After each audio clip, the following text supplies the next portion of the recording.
It was 2:37 in the morning in a back alley in Chicago, and a black woman who had just survived a 12-hour overnight shift was about to make a decision that would change her life forever. Jade Solomon was exhausted, broke, invisible to a world that had spent 27 years looking straight through her. She was just trying to get home when she saw him. A man, slumped against a brick wall, one hand pressed hard against his side, a white dress shirt soaked through with dark blood. She should have walked away. Every reasonable thought she had told her to walk away. But Jade was a nurse, and nurses don't walk away. What she didn't know was that the man bleeding in that alley wasn't just any man. He was Kwon Jae-ho, the most feared Korean mafia boss in Chicago. A man who controlled 3 districts. A man that hundreds of people obeyed without question. A man who had never once in his life been completely powerless. Until tonight. And when she knelt down in that filthy alley in her worn-out scrubs and opened her small kit with steady hands, he told her to go. She didn't go. This black woman, tired, underpaid, living on the edge of everything, looked the most dangerous man in the city directly in the eyes and stayed. What happened next didn't just change her life overnight. It cracked open something in a man who had spent decades making sure nothing could reach him. And what grew in that crack, neither of them saw coming. Before starting the story, comment down below where you are watching from and what time it is there. If stories of karma, love, and hidden truths move you, leave a like, be sure to subscribe to the channel, and click join to become a member and help our channel. There are streets in every great American city that history writes about, and streets that history simply forgets. Chicago has always had both. The ones they photograph for magazines, the lakefront, the architecture, the lights doubling themselves in the black mirror of Lake Michigan. And then the other ones. The ones that exist in the gap between what a city promises and what it actually delivers. Rua Archer's back alley on a Tuesday in October at 2:37 in the morning was firmly in that second category. It smelled like cold concrete and old rain and something else that cities produce when they've been failing people long enough. That particular mixture of resignation and survival that has no formal name, but that everyone who lives close to the ground recognizes immediately. Jade Solomon recognized it. She had grown up 3 blocks from that alley. She had walked past it 10,000 times before the night that would rearrange everything she understood about her own life. And on that specific Tuesday, with her feet swollen inside sneakers that had been white once, with 12 hours of the public hospital system pressed into her back like weight she carried in her actual spine, she made the decision she always told herself not to make. She took the short way. It wasn't carelessness. Let no one call it carelessness. A woman who has worked the overnight shift in a Southside emergency ward develops a particular kind of calculation. Not recklessness, but a triage of risks. The risk of the alley against the risk of the cold, against the risk of the next bus arriving at 3:15 and what could happen standing alone under a broken streetlight for 38 minutes. Jade ran those numbers in the part of her brain that never fully slept, and she made the choice, and she turned into the alley, and that was the night the universe decided to show her what her life had actually been building toward. She saw him before she understood what she was seeing. A shape first. A man-shaped shadow folded against the left wall approximately 40 feet from the alley's entrance, knees at an angle that bodies only reach when they've given up on looking composed. One hand pressed against his own side with the kind of focused pressure that Jade knew, from 2 years in emergency medicine, was not a man in pain. It was a man managing pain. There is a difference, and it is one of the most important differences in the world, and it is one that only people trained to see it will ever catch. She caught it. Hey. The word left her before any other thought arrived. Her body moved before her fear could vote on the matter, the mochila sliding from her shoulder, her knees meeting the filthy concrete without consulting her uniform about the cleaning bill, and she was already opening the green canvas bag, already reaching for the small kit that she carried because of a habit so deep it no longer felt like a decision. It simply felt like who she was. He raised his head slowly. Kwon Jae-ho had, in his 34 years, been looked at with many things. Fear was the most common. Calculation a close second.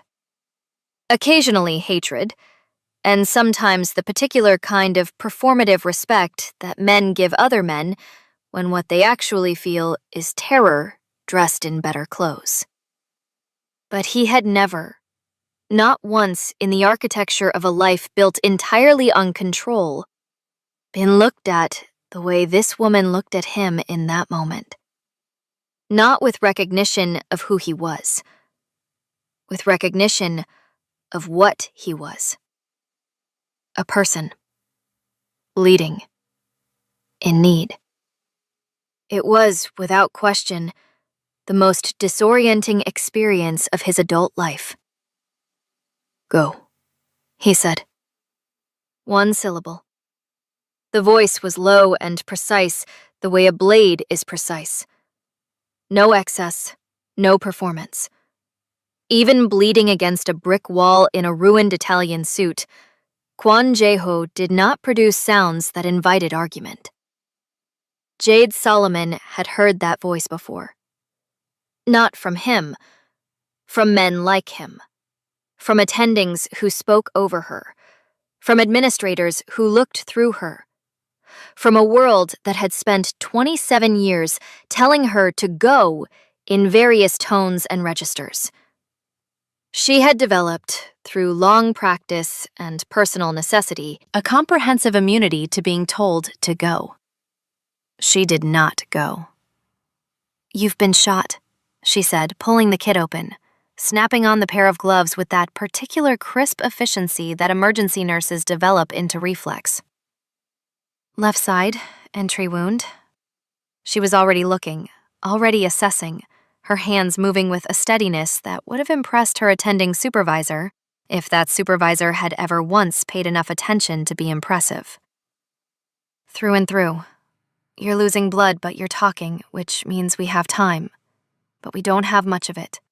So I'm going to need you to stop telling me to go and let me work. He said nothing. In the silence that followed, while she worked, the alley held them both in its particular October darkness. A car passed on the street beyond. Somewhere above them, a window unit rattled. The sounds of a city that did not know this moment was happening, that had no mechanism, no system, no institution designed to see either of these two people clearly. His breathing was controlled. She noted that. The breathing of a man trained, deeply and over many years, to override what his body wanted to do. She had seen it in veterans, in people who had survived things that require you to rebuild your relationship with your own nervous system from the ground up. She made note of it the way she made note of everything. Quietly, without comment, filing it behind her eyes. Your name, he said. Not a question exactly. More like a man who had operated so long in transactions that even curiosity came out structured as an exchange. Jade. He said the word back. Just once. With a quality of attention that she would spend weeks afterward trying to find the right word for.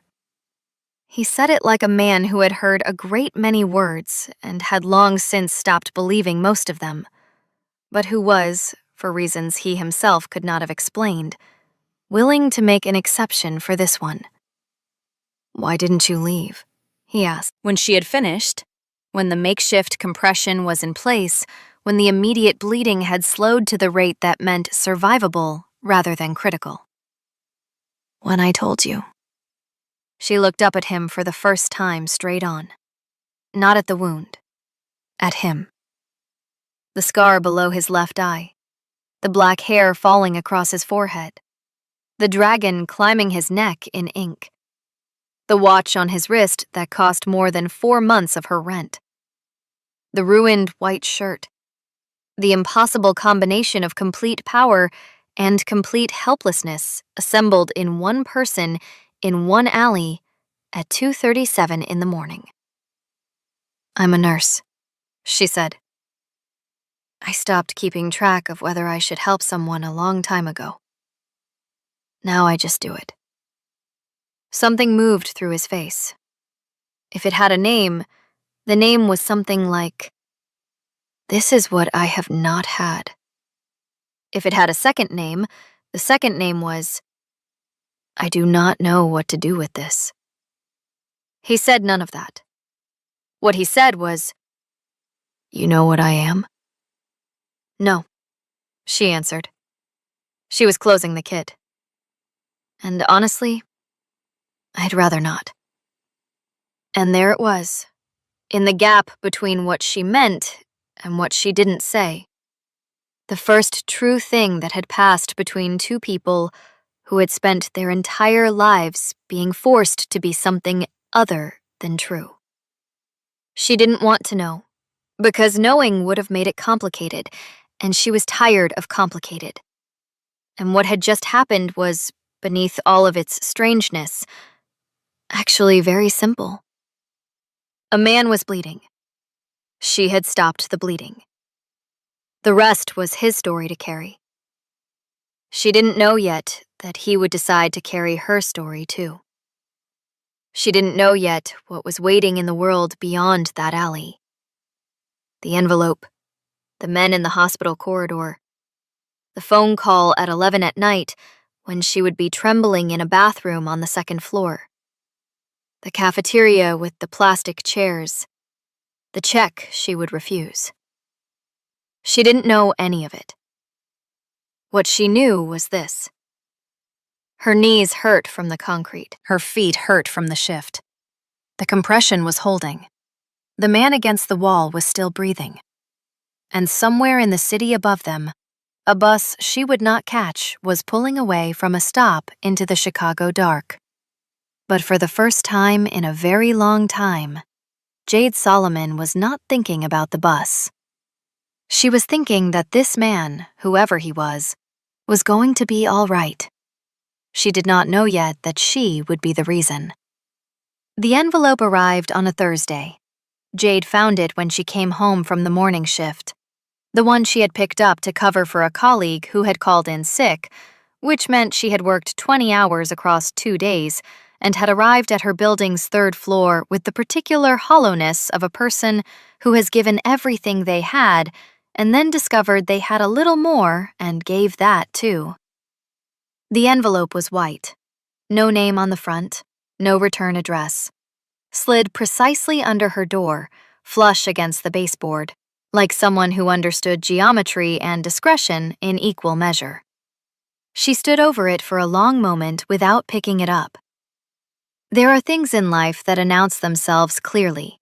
Good news comes in phone calls from voices you recognize.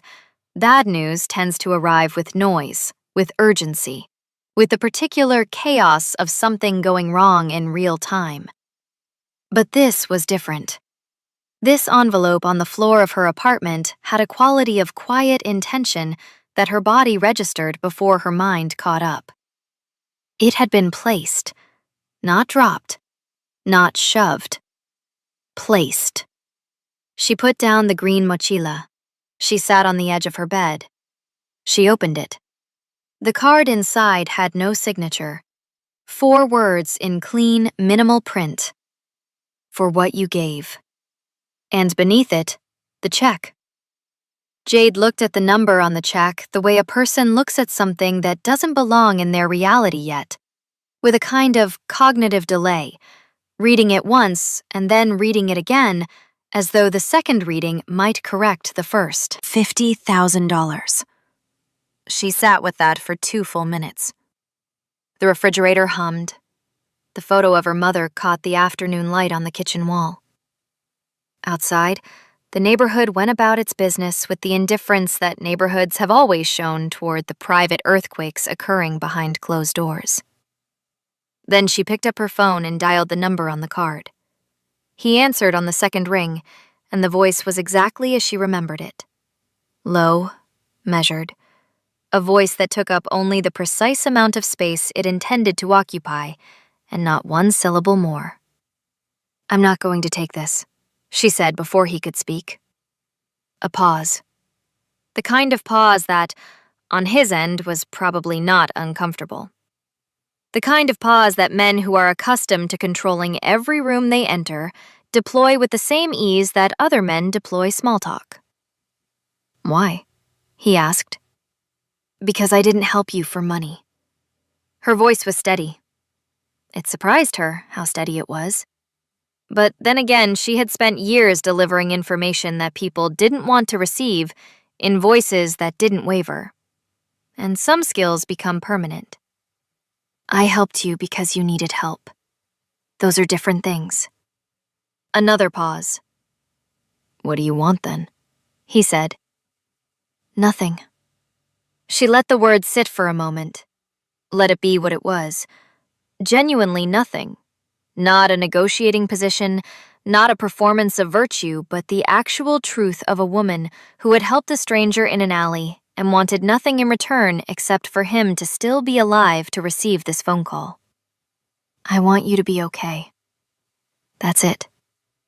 What happened on the other end of that line, in whatever room Kwon Jae-ho occupied at that moment, in whatever penthouse or office or car, was not something Jade could see.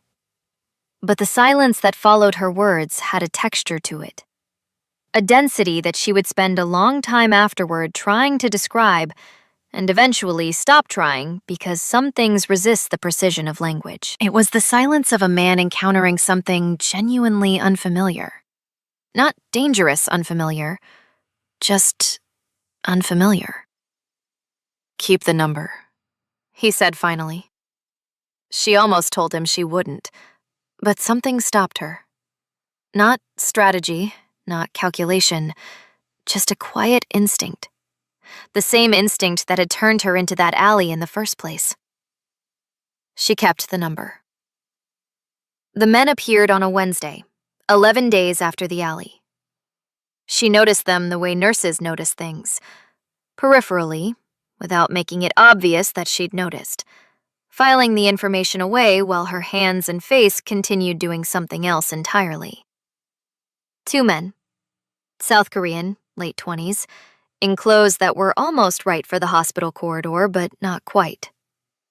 Too still, too watchful. The way that people look when they are performing casualness rather than experiencing it. They stood at the far end of the second-floor hallway for an hour and 40 minutes across 2 different points in her shift. And each time she glanced toward them, they were looking at her with an attention that had nothing to do with being in a hospital.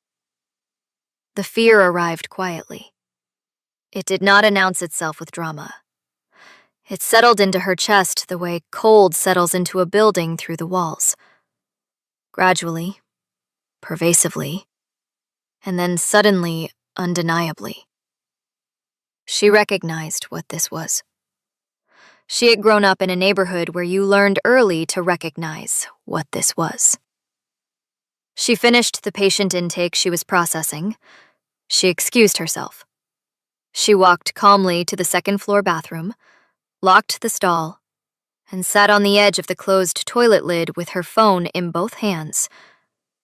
And she dialed. He answered before the second ring completed.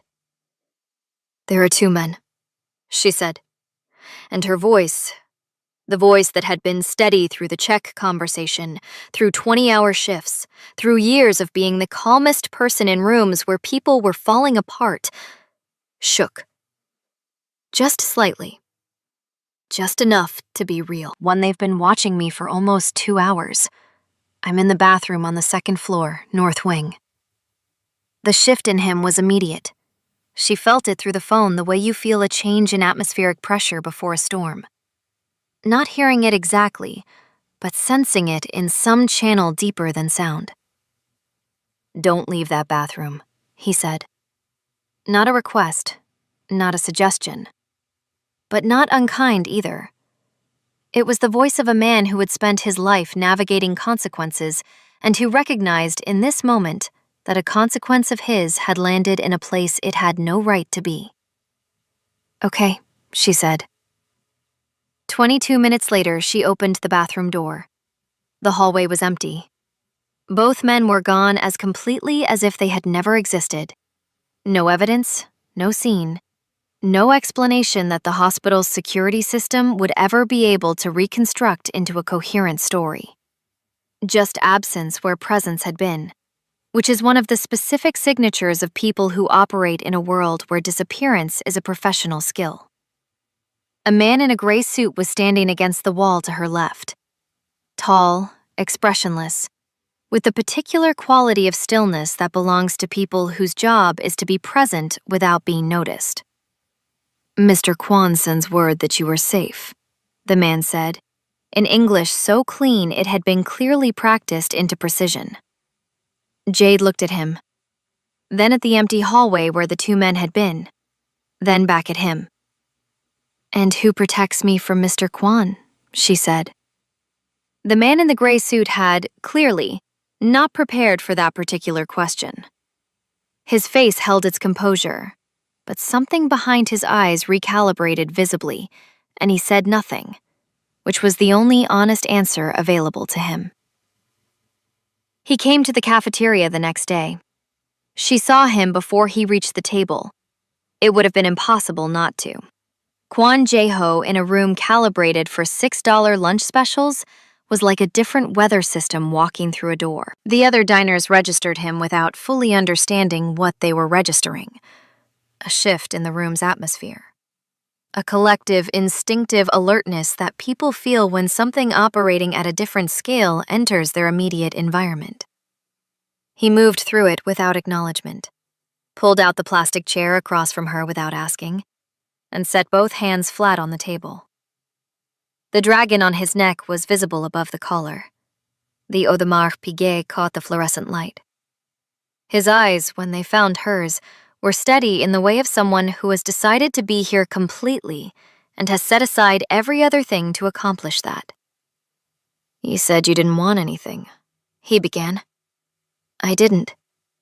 But now you're in the middle of this." He said it without deflection, without the bureaucratic softening that people use when they want to acknowledge damage without accepting responsibility for it. He said it plainly, and she respected that.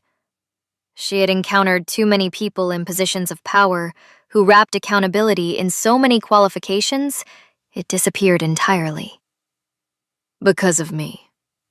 So I'm asking again, what do you want?" Jade wrapped both hands around her orange juice, the cheap kind from concentrate, the kind that tasted like the idea of orange rather than the actual thing, and she looked at him across the small table. "Tell me why you were alone in that alley," she said. "A man like you doesn't end up bleeding in an alley alone by accident. Someone who was supposed to protect you didn't. Or worse." She held his gaze. "Tell me which one." The cafeteria noise continued around them. Trays, voices, the scrape of chairs. Indifferent to the fact that something significant was happening at the corner table by the window, in the space between a woman in a faded scrub and a man in a suit that cost more than her monthly take-home, looking at each other with the particular attention of two people beginning to suspect that the wall between their worlds is thinner than either of them built their lives assuming. He was quiet for a long moment, and then Kwon Jae-ho, who had not answered a question he didn't choose to answer in over a decade, answered her. His name was Park Sung. Jae-ho said it quietly, the way you say the name of something that has already done its damage. Not with heat, not with the performative anger that men in his position were expected to produce when discussing betrayal, but with the flat, careful tone of someone who has had 11 days to sit with a wound that had nothing to do with the bullet. Park Sung had been with him for 10 years. Had been, in the vocabulary of the world Jae-ho operated in, the closest thing to trust that world allowed. He had driven the cars. He had stood in the rooms. He had known, with the specific intimacy of proximity, every route and every rhythm and every gap in the armor. And on a Tuesday in October, he had handed that knowledge to the people who wanted to use it most. And then he had gone home. And he had waited. And he had expected that by Wednesday morning, there would be nothing left of Kwon Jae-ho to complicate his future. He had not accounted for an alley. He had not accounted for a woman with a green canvas bag and a habit of stopping. Jade listened to all of it without interrupting. This was another skill she had built from years of necessity. The ability to receive information completely, without the impulse to fill silences or redirect or soften what was being said into something more manageable. She listened the way good nurses listen, which is the way good humans listen when they have not forgotten how, which is with the whole body, not just the ears. When he finished, she was quiet for a moment. 10 years, she said. 10 years. And you didn't see it. It was not an accusation. She said it the way you state a fact that carries its own weight without needing additional force applied to it. He looked at her across the plastic table, and something in his expression shifted. Not defensiveness, which would have been the predictable response, but something more complicated and more honest. Something that looked, from a certain angle, like a man recognizing himself in a description he had not written. No, he said. I didn't see it. Because you weren't looking, she said, not unkindly. You were managing. There's a difference. He studied her face for a long moment with those black eyes that gave very little away, and yet, she was beginning to understand, gave everything away to anyone patient enough to learn their particular language. You talk to everyone like this? He asked. Only the ones who can handle it, she said. And there, in that fluorescent-lit cafeteria, over orange juice that tasted like concentrate, and a lunch she had been eating at the same corner table for 8 months. Something shifted between them. Not dramatically, not with music or weather or any of the external signals that stories use to announce their turning points. It shifted the way real things shift, which is quietly and slightly, and with the irreversibility of something that cannot be unmoved once it has moved. The phone calls began that same week. Not because either of them decided that phone calls were what this was going to be.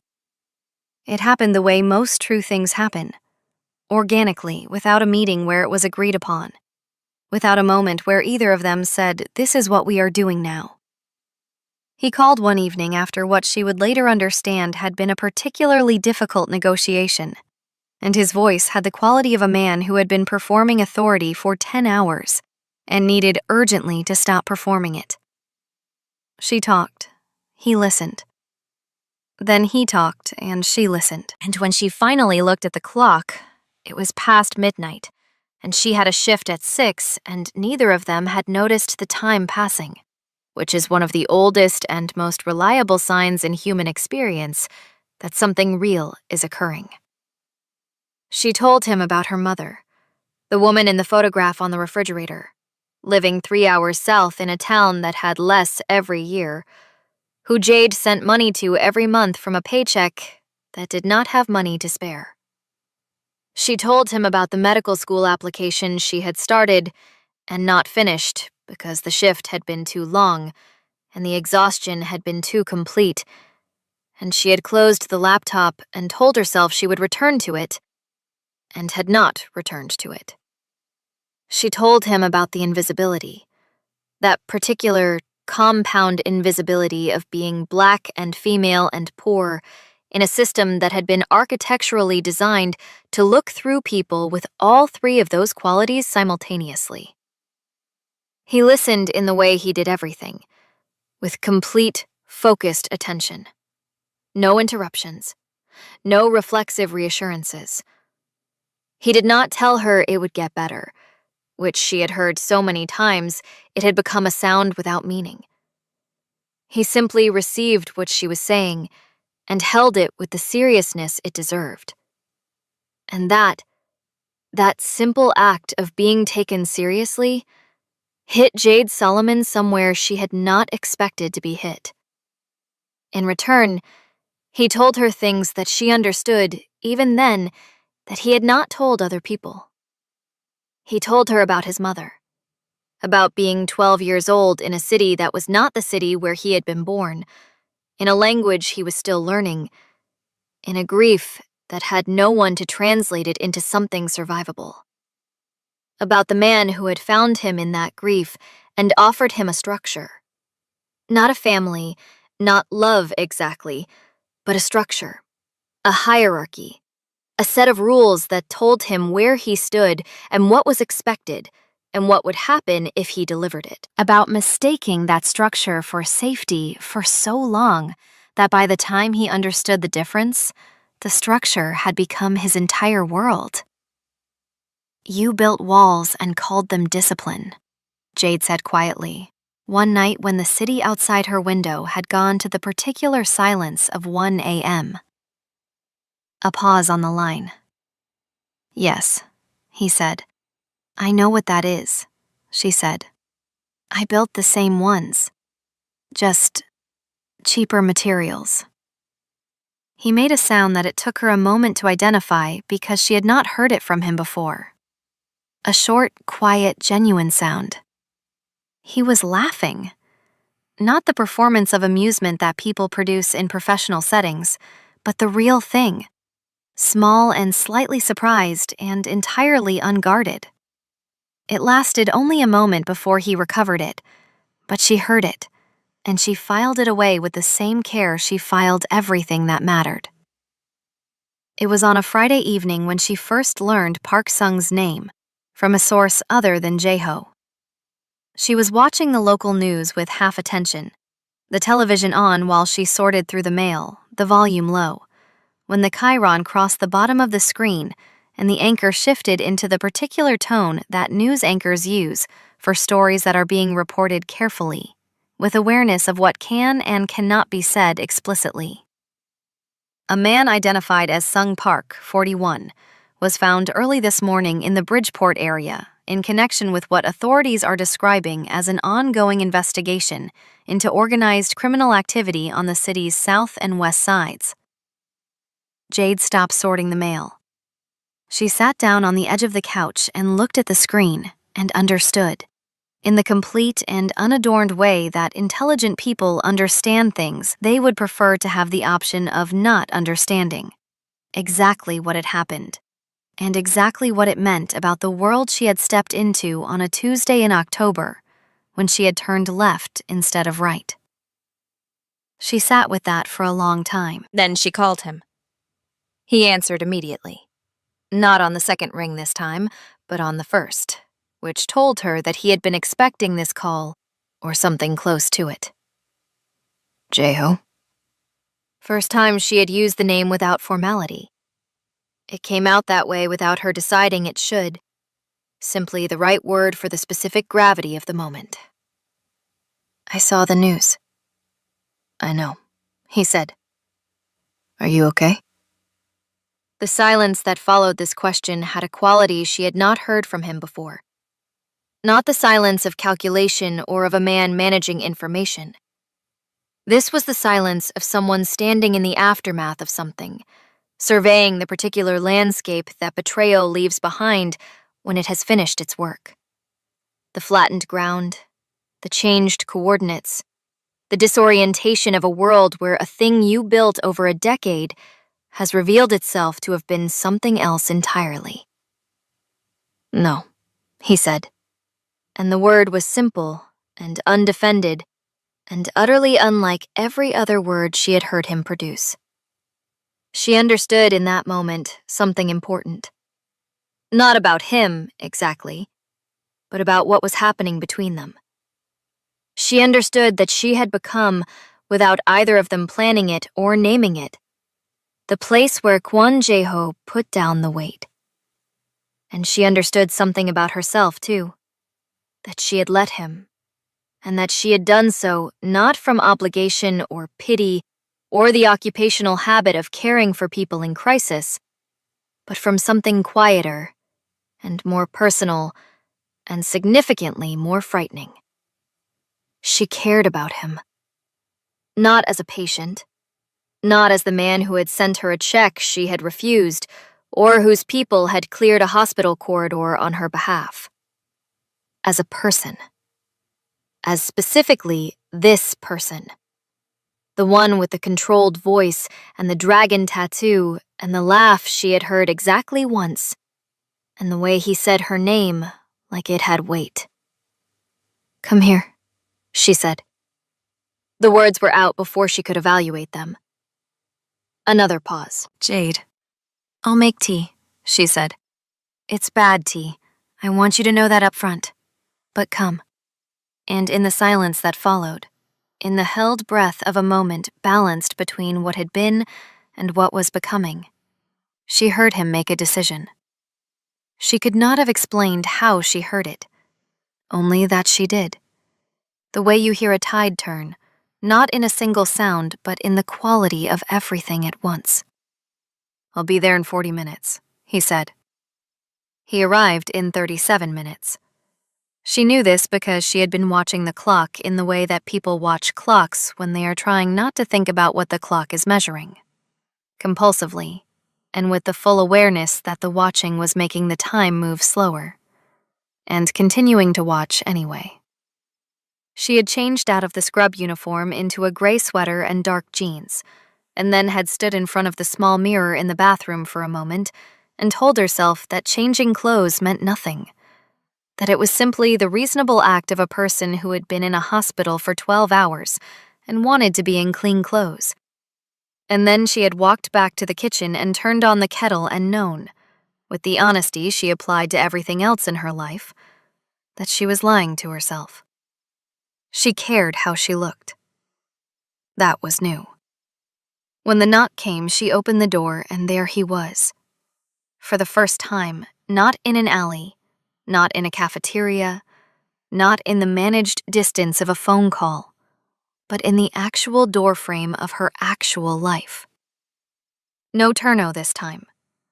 Dark trousers, a black zip-up jacket, the Audemars Piguet still on his wrist because some things are simply part of a person's architecture. The dragon tattoo above the collar. His hair slightly less composed than usual. He looked, she thought, and then immediately recognized the significance of thinking it, like a man who had been through something and had not yet found the room to put it down. He looked at the apartment the way she had imagined he might. Taking it in completely, the way he took everything in, with that absolute attention that most people reserved for things they considered important. The post-it notes on the refrigerator, the extra sneakers by the wall, the photograph of her mother. The small television still murmuring the late news on low volume. The window with the view of the street below, the same street she had walked every day of her adult life. She watched him see it all. She did not apologize for any of it. "Sit down," she said, and turned back to the kettle.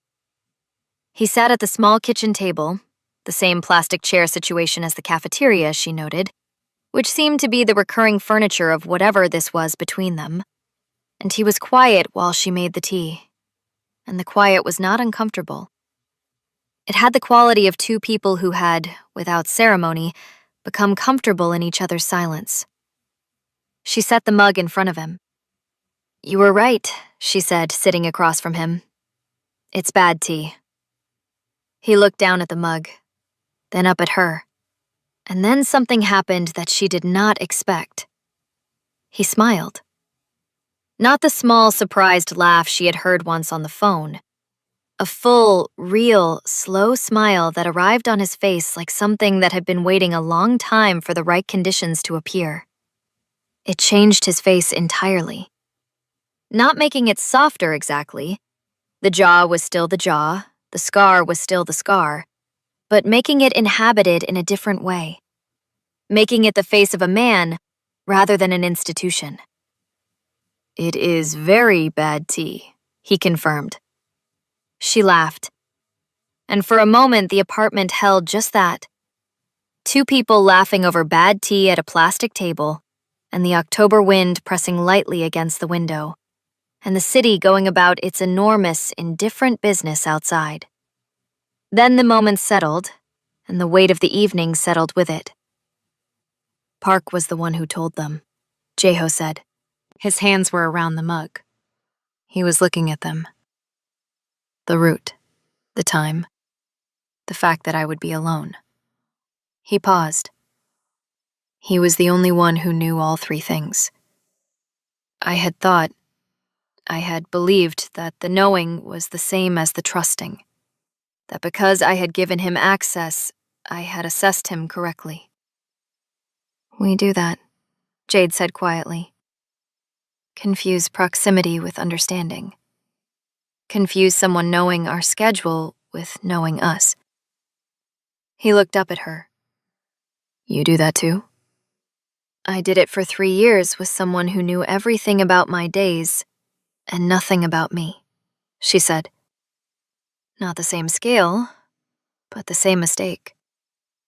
He was quiet for a moment, absorbing this. The way he absorbed everything, she said, with a completeness that she had stopped being surprised by and started being grateful for. "What did you do?" he asked. "When you understood?" "I grieved it," she said simply. "And then I stopped waiting for someone to see me and started deciding that I was worth seeing whether or not anyone was looking." The words landed in the space between them and stayed there. He did not fill them with anything, did not deflect or reframe or move the conversation to more manageable ground. He let them be what they were. And in the letting, in that specific quality of witness that he brought to everything she said, Jade felt something that she had spent a very long time not feeling. She felt seen. It was past midnight when he finally moved to leave. He stood, and she stood, and they were closer than the small table usually allowed in the standing. The apartment was what it was, and what it was small. And in the smallness, in the particular geography of two people both standing in a kitchen that had been designed for one, the distance between them was the distance of a decision. He looked at her for a long moment. Jade. Her name in his mouth, with that quality of attention she had never found the right word for. "I know," she said. "I don't." He stopped, started again. "I don't know how to do this, whatever this is." He said it without embarrassment, which she understood cost him something. A man who operated in a world where not knowing was a vulnerability you concealed at all times. "I know how to manage things. I know how to protect things. I know how to build structures that hold." He paused. "I don't know how to..." He stopped again, and this time the stopping had a different quality. The quality of a man reaching for a word that exists in some language he hasn't learned yet. "Be in something," she finished. He looked at her. "Yes," he said. "Neither do I," she said honestly. "I've been taking care of everyone else for so long that being taken care of feels like a foreign country." She held his gaze. "But I think we could probably figure out the language, if we were slow about it." Something in him settled. She could see it. The particular way a person's body changes when they have been holding themselves against a possibility, and then finally, stop holding. He raised his hand slowly and placed it against her face. The gesture was careful, almost tentative, enormous in its contrast to every other thing she knew about him. His thumb traced the line of her cheekbone with a gentleness that did not seem possible in a man whose entire life had been built on force and will and the refusal to be moved. She placed her hand over his. "Slow," he said. Not a question. "Slow," she agreed. 3 months later, the neighborhood found out about the clinic. Not through any announcement, not through a press release or a ribbon-cutting ceremony, or any of the formal architecture of public generosity. The doors simply opened one morning, and the lights inside were on, and the equipment was new, and the waiting room had chairs that did not have torn upholstery, and at the front desk was a woman that half the neighborhood recognized from the public hospital 2 miles away. A woman who had always worked the overnight shift. A woman they had seen waiting at the bus stop in the dark in a thin black jacket. A woman who had, somewhere in the space of 3 months, gone from surviving to building. Nobody asked directly where the funding had come from. The ones who might have guessed did not ask because they understood, in the way that communities understand things that exist at the edges of what can be said plainly. That some questions were better honored with silence. And the ones who didn't guess simply experienced the fact of it. The clinic was there. The care was real. The appointments were kept. The bills were manageable. And that was enough. That was more than enough. That was more than the system had given this particular zip code in longer than most people could remember. Jade was closing the clinic on its 14th day of operation when she heard the car. She had learned, in the months since October, to recognize the particular sound of it, the specific engine, the way it idled. She locked the clinic door and turned, and he was there. Leaning against the car in the amber wash of the streetlight, hands in the pockets of the dark jacket, the dragon at his neck, the watch catching the light. Not the Turno, not the full armor. Just him, which she had come to understand was the rarest thing he offered anyone. "You didn't have to do this," she said, walking toward him. "I know," he said. "I wanted to." She stopped in front of him, looked up at his face in the streetlight. The scar, the dark eyes, the hair. The man who had been bleeding in an alley 4 months ago, and who had said go to her with the last of his authority, and whom she had ignored with the whole of her character. "Is it still a new language?" she asked. He reached out and took her hand. Not the careful, tentative gesture of that first night in the kitchen, but something settled, something that had found its rhythm. He looked down at their joined hands for a moment, her dark fingers against his, the thin gold bracelet at her wrist. "I'm getting better," he said. And she believed him. Not because he was powerful, and not because he had funded a clinic and cleared a hospital corridor and sent a check she had refused. She believed him because she had heard him say, "I'm not okay," in a voice that didn't perform the saying. She believed him because he had sat in a plastic chair in a small apartment and drunk bad tea and told the truth about a man named Park who had known his schedule and not his soul. She believed him because she had watched him learn, slowly and imperfectly, and with the particular difficulty of someone dismantling a structure they built for survival, to put something down. She believed him because she was doing the same thing. Some encounters look like accidents, she thought, looking up at him in the Chicago night, the wind coming off the lake the way it always did in January. Relentless and cold, and completely indifferent to what was happening in its path. But the universe doesn't waste alleys. Above them, The city continued its enormous life. The towers lit, the lake dark, the streets moving with all the ordinary traffic of people going about the business of their evenings.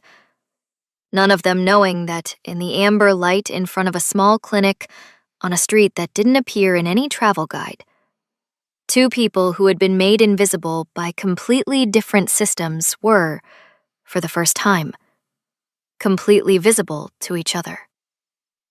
Kwon Jae-ho, who had been O Silencio, the silence, for so long he had forgotten what it cost him, spoke quietly into the cold air. "Thank you," he said, "for not going." Jade Solomon, who had spent 27 years being the woman who stopped for everyone and for whom no one stopped, tightened her hand in his. "Thank you," she said, "for letting me stay." The wind moved through the street. The clinic sign caught the light. Somewhere 3 blocks over, a bus pulled away from the stop into the dark, and neither of them needed to catch it. The most consequential moments in any life are rarely the ones that make the record.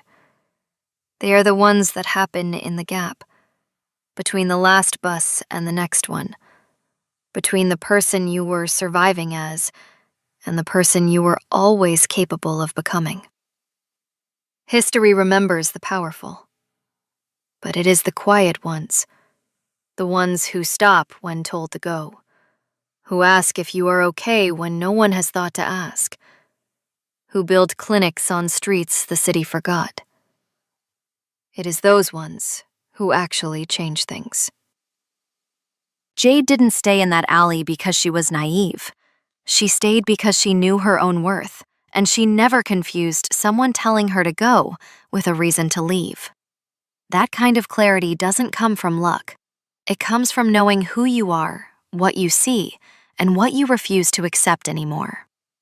If Jade's story moved you, if you recognized something in her stillness, her standards, her refusal to shrink, then this is for you.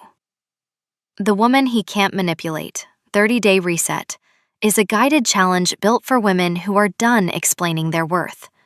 30 days, 4 phases, 1 goal, to make you harder to confuse and harder to lose. The link is in the description, or scan the code on your screen right now. You've already stayed this long. Now stay for yourself. If this story moved you, stop for a moment and reflect. Have you ever been the person who stopped to help someone? Not because it was convenient, not because you had anything to gain, but simply because it was right. And the world treated that kindness like it was invisible? Have you ever been judged by what you didn't have, by where you came from, by what you looked like on the outside, while everything you truly were went completely unseen? And have you ever had the courage, like Jade, to stay? To stay in a moment, to stay in a truth, to stay in a connection, even when every reasonable voice around you said go? Tell us your experiences and feelings in the comments. We read them all. And if you believe in stories about dignity, love, and the courage to be seen, leave a like. Be sure to subscribe to the channel and click join to become a part of our community and help the channel.